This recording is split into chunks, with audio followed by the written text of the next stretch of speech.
The following is an AI radio TV news feature. Headline: Fairies weren't always cute, they used to drink human blood and kidnap children. Byline: Sam George. Lead: Forget about Tinker Bell.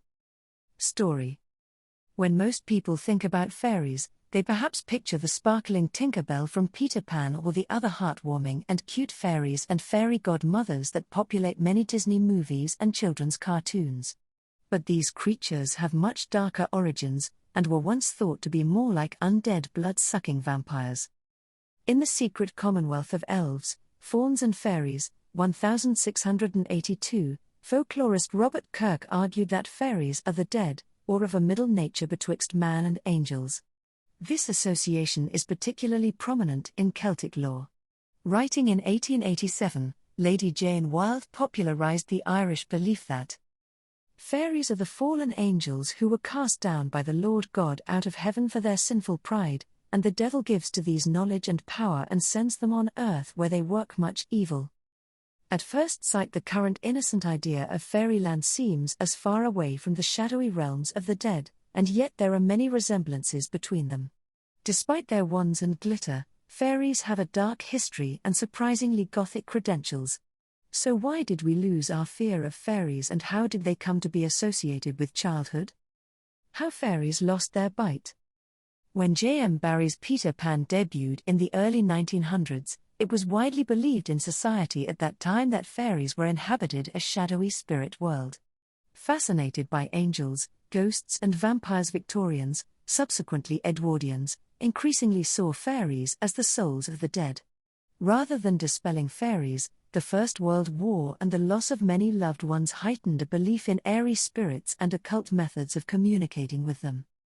However, due to Peter Pan's great success and the prominent pixie character of Tinker Bell, the creatures would eventually lose their malevolence as they became confined to the nursery.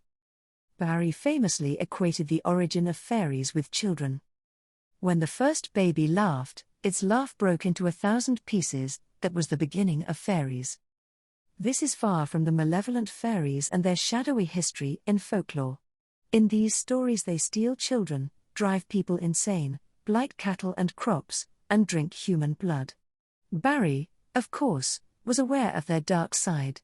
Despite the fairy dust and glamour, Tinker Bell is dangerous and vengeful like a deadly fairy temptress. At one point in the story, she even threatens to kill Wendy.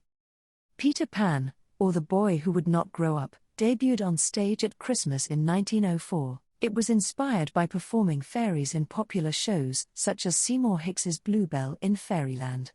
Peter Pan was canonized by Disney in 1953, and the sentimental celluloid fairy was born.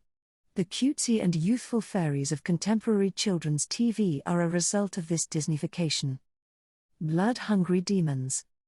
But in folklore, fairies are often a demonic or undead force, one which humans need to seek protection against. As folklorist Catherine Briggs has noted.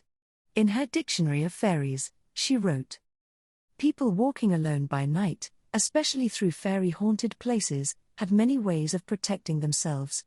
The first might be sacred symbols, by making the sign of a cross, or by carrying a cross, particularly one made of iron, by prayers, or the chanting of hymns, by holy water, sprinkled or carried, and by carrying and strewing churchyard mold in their path.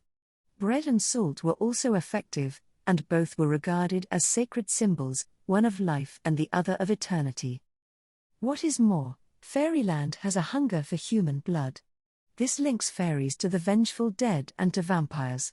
In early accounts, vampires are defined as the bodies of the dead, animated by evil spirits, which come out of their graves in the night, suck the blood of the living and thereby destroy them, as an entry in the Oxford English Dictionary from 1734 noted.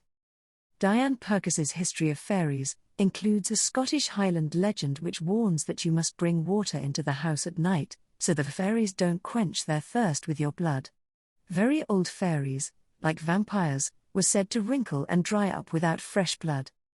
The Beavorn Sith are vampiric Scottish fairies. These beautiful green banshees have hooves instead of feet. They dance with and exhaust their male victims, then tear them to pieces. Like many fairies, they can be killed with iron. Derek Dew are Irish vampiric fairies or red bloodsuckers. They were thought to be influential on Sheridan Le Fanu's female vampire tale Carmilla, 1871. Halloween is supposedly a time when the veil between our world and the shadow world is extremely thin. A time when you are more likely to hear stories of encounters between humans and fairies. So if this Halloween you go seeking winged friends, a warning to the curious, they might not be as sweet as you think. Tread carefully and never enter a fairy ring. Circles of mushrooms, they are believed to have been created by fairies dancing in rounds. According to folklore, if you do happen to step into such a circle of mushrooms, you may become invisible and be made to dance around until you die of exhaustion. So a healthy fear of fairies is always wise. For more news from AI Radio TV News, visit airadiotvnews.ca.